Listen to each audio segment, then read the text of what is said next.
청와대 민정수석실이 한국형 전투기 개발 과정에서 기술 이전을 받기로 한 계약의 전후 경위를 조사함에 따라 KF-X 사업이 새로운 국면으로 접어들고 있다. 청와대는 국산 전투기 개발에 필요한 핵심 기술을 넘겨받지 못할 줄 알면서도 국방당국이 F-35E를 차기 전투기 기종으로 결정한 이유에 대해 집중적으로 조사할 예정이다. 기술 이전이 안 돼도 플랜 B를 통해 국산 전투기 개발이 가능하다는 군당국 입장은 앞으로 혹독한 검증을 거쳐야 한다. KF-X 사업은 국산 전투기 개발과 항공산업 발전이라는 당위성을 앞세워 계속 진행될 가능성이 높지만 앞으로 예산 증가와 기간 연장이 불가피할 것으로 전망된다. 여론의 시선은 국방당국이 미국의 기술 이전이 어렵다는 사실을 알고도 미국 F-35E를 구매하면서 절충교역 계약을 맺은 것에 집중되고 있다. 당국은 최고급 전투기 제작 기술 확보를 KF-X 사업의 성패를 가름할 핵심 요소로 삼고 있었다.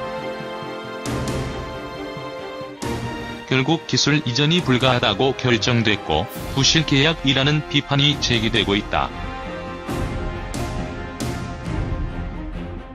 이 때문에 KF-X 사업의 의사결정을 주도한 김관진 청와대 안보실장에게 시선이 쏠리고 있다.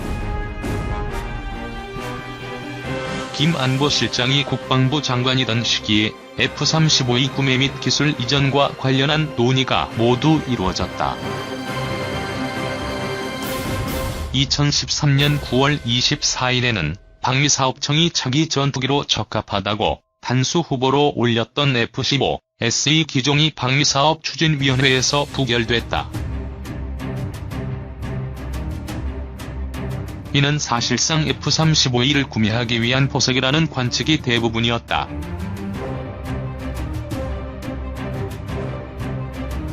이듬해 3월 24일에는 차기 전투기 기종으로 F-35E를 40대 구매하는 결정이 방위사업 추진위에서 내려졌다.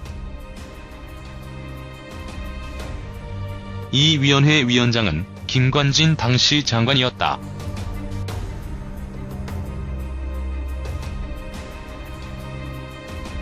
방산업계 관계자는 29일 한국 정부가 미국 정부의 수출 규제 대상 품목인 AESA 레이더에 대해 절충교역 형태로 기술을 이전받겠다는 구상은 처음부터 실현될 가능성이 극히 낮았다며 당시 정책 결정권자도 이런 사실을 잘 알고 있었을 것이라고 말했다.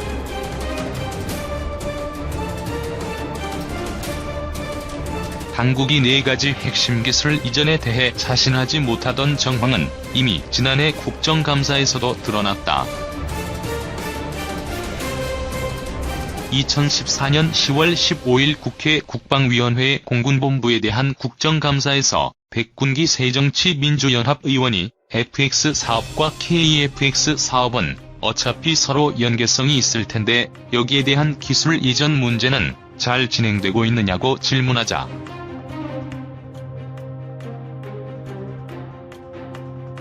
최차규 당시 공군참모총장은 KF-X 개발을 위해 필요한 핵심 기술들을 FX 절충교역 결과 필요한 기술은 다 이전받는 것으로 했다면서도 단 몇 가지 핵심 기술에 대해서는 미국 정부의 수출 승인, 즉 EL이 전제돼야 한다는 조건이 붙어 있다고 답변했다.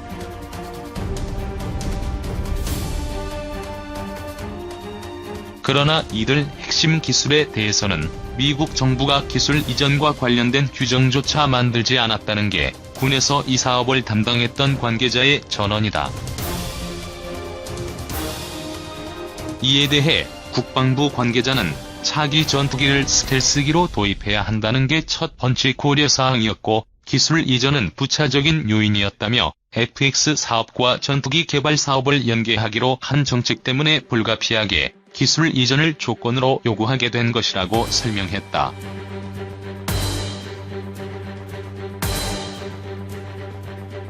군은 미국이 기술 이전을 거부한 AESA 레이더 체계 통합 기술을 유럽 등 제3국과 협력을 통해 개발하겠다는 입장이다. AESA 레이더의 안테나는 국방과학연구소 주관으로 LIGN-X1이 작년 하반기부터 개발에 착수해 2017년까지 완성한다는 계획으로 현재 3단계 개발 과정 중 2단계에 도달한 것으로 알려졌다. 적외선 탐색 및 추적 장비는 핵심 기술 개발에 근접해 있는 상태로 전해졌다. 전자광학 표적 추적 장비, 전자파 방해 장비 등 나머지 두 가지도 완성도가 90% 정도인 것으로 알려졌다. 그러나 이들 기술이 개발된 뒤에도 남는 난제는 전투기에 들어가는 다른 미국 기술과 체계 통합을 하는 것이다. 방위산업체 관계자는 미국의 F-21을 개발할 때 로키드 마틴과 보잉, 마리에타 세 개사가 공동 제작했다며 각각 제작한 부분을 나중에 통합할 때 예상한 대로 운용되지 않아 큰 어려움을 겪었다고 말했다.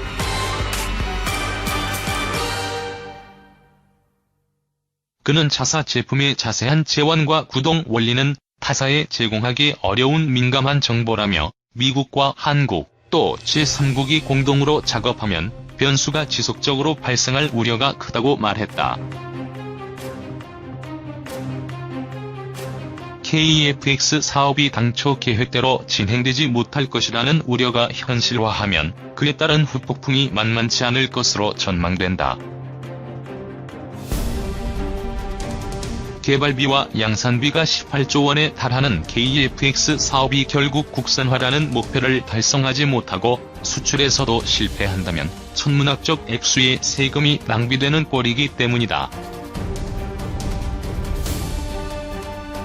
일각에서는 국내 기술로 18조 원을 들여 개발, 생산한 120대의 전투기가 제대로 임무 수행을 하지 못하거나 수출 시장에서 찬밥 신세가 될 가능성이 분명히 남아있다고 지적하고 있다. 이러한 우려는 KEFX 사업을 개시하기 훨씬 전부터 끊임없이 이어져온 논란거리였다. 이를 의식해 정부의 예산부처도 내년 사업비를 대폭 삭감해 670억 원 정도로 책정했다. 전투기 개발 사업이 계획대로 진행돼 국산 전투기 양산에 성공하기 위해서는 2개 이상의 정부 부처가 주도하는 사업으로 재편해야 한다는 목소리도 나오고 있다.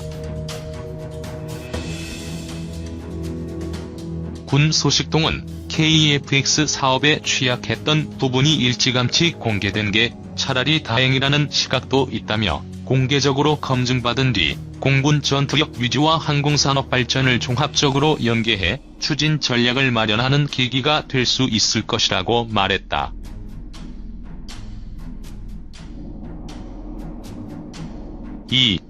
중 최고 강도 빔 생성 대전류 고전압 입자가속기 개발. 중국이 전 세계에서 빔의 강도가 가장 센 대전류 고전압 입자가속기를 개발했다고 현지 관영 매체가 보도했다. 29일 글로벌 타임스와 과기일보에 따르면 중국 핵공업그룹은 전날 홈페이지를 통해 CNNC 산하 중국 원자력 과학연구원이 이러한 입자가속기를 만들었다고 공개했다. 중국이 개발한 입자가속기는 전 세계적으로도 유사한 장치들 중에서 뛰어난 기술 수준에 도달했으며 자체적인 지적재산권을 보유하고 있다는 것이 CNNC의 설명이다.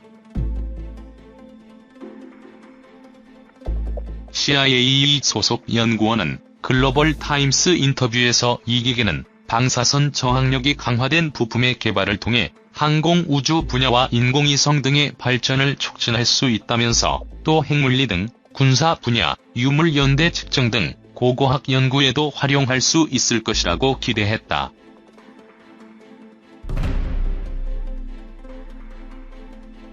CNNC는 이에 입자가속기를 통해 만든 양성자와 헬륨이온 빔으로 이미 약 400시간 동안 실험을 진행했다고 밝혔다. 이 입자가속기는 전 세계에서 가장 깊은 2400m 땅속에 위치한 스촨성의 진핑 지하실험실에 설치될 예정이다. CNNC는 진핑 지하실험실이 암흑물질 탐지, 핵전체 물리, 중성미자 실험 등의 좋은 여건을 제공하고 있다면서 장차 전 세계에 개방될 중국의 기초 연구 플랫폼으로 발전시킬 계획이라고 덧붙였다.